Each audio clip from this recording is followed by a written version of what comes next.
ወገኖቼ ሆይ ዛሬ ደግሞ የምመሰክርላችሁ የእግዚአብሔርን ድንቅ አሰራር፣ የእግዚአብሔርን ድንቅ ምሕረት፣ የእግዚአብሔርን ድንቅ ቸርነትና ርኅራኄ ያየሁበትን በቤተ ክርስቲያን ውስጥ የተፈጸመውን አንድ ታሪክ ነው። ዓመት በዓላትን ጠብቆ በተለይም የፋሲካ በዓል፣ የገና በዓል፣ እነዚህ በዓመት የሚከበሩ በዓላትን ጠብቆ የህብረት ጊዜ እየተባለ አብያተ ክርስቲያናት በህብረት እናመልክ ነበር። በተለይም በጎባ ሙሉ ወንጌል ቤተክርስቲያን እናት ቤተክርስቲያን እንደመሆኗ ህንፃዋም ከሌሎች ቤተክርስቲያኖች በተሻለ ደረጃ በመሰራቱና ስፋት ያለው በመሆኑ ብዙውን ህዝብ መያዝ አቅም ስላለው ያ ቤተክርስቲያን ይመረጥ ነበር እና እዛ ቤተክርስቲያን ለአምልኮ በዛን ዕለት ሲሄድ አንድ በኑሮ የተጎዱ በህመም የተሰቃየ ገጽታ እንዳላቸው የሚያመለክት ሰውነታቸው በጣም የተጎዳና የከሳ እናት በር ላይ ጨርቅ አንጥፈው ሊለምኑ ሲሉ አገኘኋቸው ስገባ። ከዛ በኋላ ማዘር እስቲ ተነሱ አብረን የእግዚአብሔርን ቃል እንስማና ከዛ በኋላ የእግዚአብሔርን ቃል ከሰሙ በኋላ ሲወጡ ሰዎች እንዲረዱት አንድ የሚመች ቦታ ላይ አስቀምጦታለሁ። በእርግጥ ውስጤ የኛ ሰው አይሰጥም እንደው እግዚአብሔር ቢራራላቸው እኚህ እናት ብዬ በጣም አሳዘኑኝና መጀመሪያ ግድ የለዎትም የእግዚአብሔርን ቃል ይስሙ ከኛ ጋር የእግዚአብሔርን ቃል ይካፈሉ ብዬ ወደ ቸርች ወደ ጉባኤ ይዣቸው ገባውና አጠገባቸው ተቀመጥኩኝ። በዚህ አጋጣሚ ምን ይሆናል መሰላችሁ? ቤተክርስቲያናችን ላይ ማስታወቂያ ይነገራል።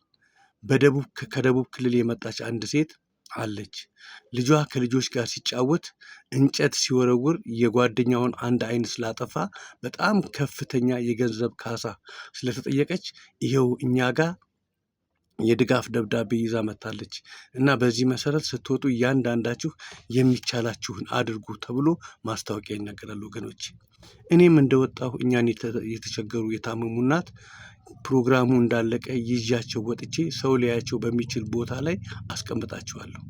ይህንን ማስታወቂያ የሰማ ሰው በሙሉ ባለ በሌለ ኃይሉ ያለውን ገንዘብ ለእኚህ እናት መስጠት ይጀምራል። በቃ ፌስታላቸው በገንዘብ ሞላ። በጣም ደስ አለኝ። አጠገባቸው ቆሜ እንዳስተባባሪ ሰው እንዳያልፋቸው በቃ በአይኔ እየለመንኩ እየጠቀስኩ ትላልቅ ሰዎችን በቃ ሰው ያለውን ሁሉ እንዲሰጣቸው አደረግኩኝ። አጠገባቸው ቆሜ በቃ ሰው እንዳያልፍ በቃ እርዷቸው እያልኩን እየተማጸንኩ የልመና አይነት ነገር እያደረግኩኝ ብዙ ገንዘብ ተሰበሰበላቸው። ከዛ በኋላ ገጽታዋ ላይ ምቾቷ የሚገለጽ በጣም የምታምር ሴትዮ በጣም እየተንገበገበች እየጮኸች መጣችብኝ። እኔ እኮ ነኝ ማስታወቂያ እኮ የተናገርኩት እኔ ነኝ። ሰው እኮ ገንዘቡን እየሰጠ ያለው ለእኚህ ሴትዮ ነው። አስቁማቸው አለች። ደነገጥኩኝ።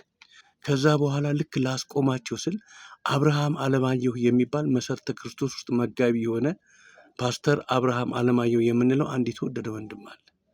በኃይልሻ ተው እንዳታስቆማቸው፣ ይሄ የእግዚአብሔር ሐሳብ ሊሆን ይችላል አለኝ። በቃ የሴትዮዋ ሁኔታ ግቢውን ለግቢ መጮህ ጀመረች። ከዛ በኋላ ገንዘባቸውን ሰበሰቡ። ወገኖች በፌስታላቸው ያዙ።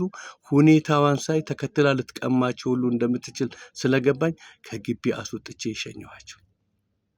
እኛ እናት ለዛች ሰው በተነገረ ማስታወቂያ ከሚገባው በላይ ገንዘብ አግኝተው ሄዱ። በጣም የተጎዱ በህመም በጣም የተሰቃዩ በጣም ገጽታቸው ሁሉ የሚያሳዝን እናት ነበሩ። ይህ ነገር ከተፈጸመ በኋላ እኛ ስህተት እንደፈጸምን ካሰብን በኋላ በስንተኛው ቀን ስንሰማ ግን ያቺ ሰው ማስታወቂያ የተነገረላት ገንዘብ ተሰበስብ የነበረች ሰው ደቡብ ውስጥ ባገኘችው ገንዘብ ብቻ እንትኑ ተሞልቷል፣ እዳው ተከፍሏል። ግን ልመናው ቢዝነስ ስለሆነላት ስለተመቻት እየዞረች ነው። እንደውም ደብዳቤ ወጥቶባት ታግዳለች አሉ። እኛ አልሰማንም እንጂ እሷ ልመናው ስለተመቻት በልመናው በጣም ከፍተኛ ገንዘብ እያገኘች ስለነበረ እየዞረች ነው በየምድሩ እንጂ ቤተክርስቲያኗ በቂ ገንዘብ አግኝታ እዳው ስለተከፈለ ልመናዋን እንድታቆም ማስጠንቀቂያ ነግሯት ነበር አሉ። አያችሁት የእግዚአብሔርን አሰራር? አያችሁት የእግዚአብሔርን ድንቅ ምሕረት? ወንድማችን ታምራት ኃይሌ ምን ብሎ ነው የዘመረው መሰላችሁ?